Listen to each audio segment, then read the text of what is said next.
aku mau bakalan bahas buat bisnis kita. Ikutin yuk.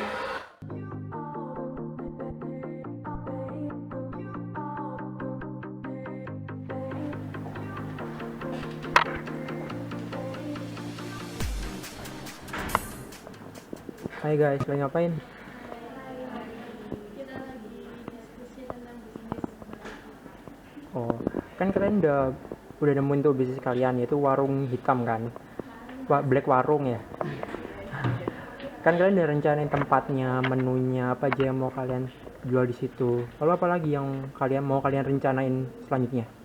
Selanjutnya kita akan merencanakan tentang perekrutan karyawan, di mana perekrutan karyawan yang kita lakukan itu sudah sesuai dengan standar kualifikasi karyawan yang kita butuhkan. Oh gitu. Apa aja standar kualifikasi karyawan yang kalian inginkan butuhkan itu? Yang pasti sih pekerja keras, disiplin, teliti, cekatan, cerdas, serta berpenampilan rapi dan menarik. Lalu gimana cara kalian buat dapetin karyawan yang kayak gitu?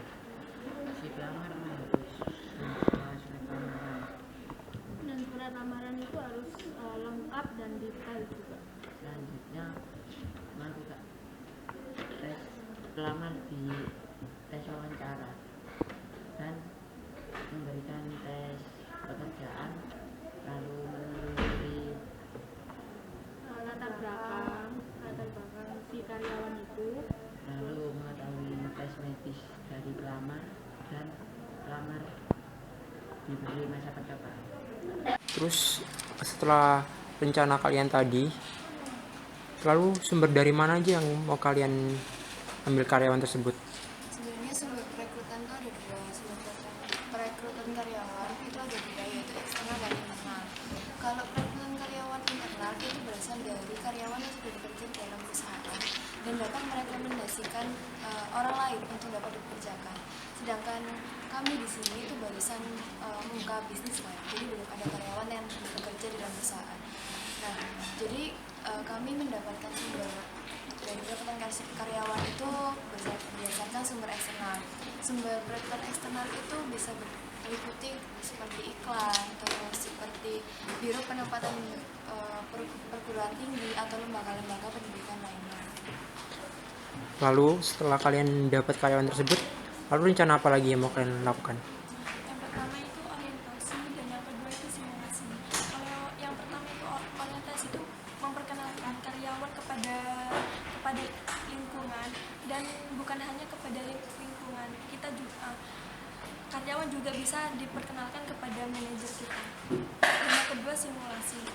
Nah, simulasi itu hampir sama kayak on-the-job training, dan artinya dari simulasi dan on-the-job training itu seperti pelatihan di mana calon pekerja itu udah memulai tugasnya dan belajar untuk bekerja secara mengamati orang lain, sehingga para pekerja itu mengerti apa tugas dia, apa yang harus dilakukan dari orang tersebut. Setelah rencana kalian semua tersebut, terus bagaimana caranya kalian buat mempertahankan karyawan kalian tersebut? Cara mempertahankan karyawan, kita bakal ngasih kompensasi. Kompensasinya itu ada kompensasi tim sama kompensasi individu. Lalu kita bakal ngasih tunjangan-tunjangan juga, kayak tunjangan sakit, tunjangan liburan. Kita juga bakal ngasih waktu yang fleksibel waktu bekerjanya, biar karyawan-karyawan itu pada betah kerja di sini.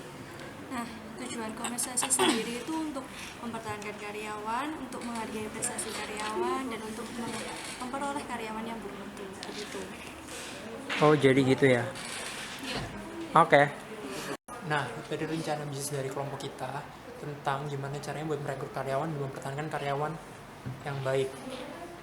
Oke, doakan bisnis yang kita akan jalankan ini berjalan dengan lancar dan sesuai melebihi target yang ditentukan ya. Jangan lupa pada datang ke bisnis kita. Apa nama bisnisnya ya? Nama bisnisnya Black Warung. Dan Yeay. ada promosi-promosi untuk pembukaan awal. See you, tunggu ya.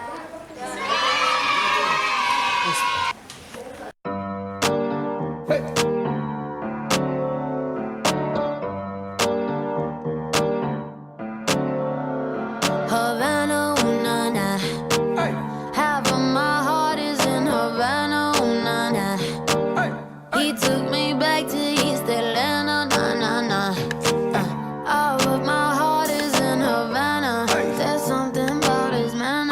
Havana, una.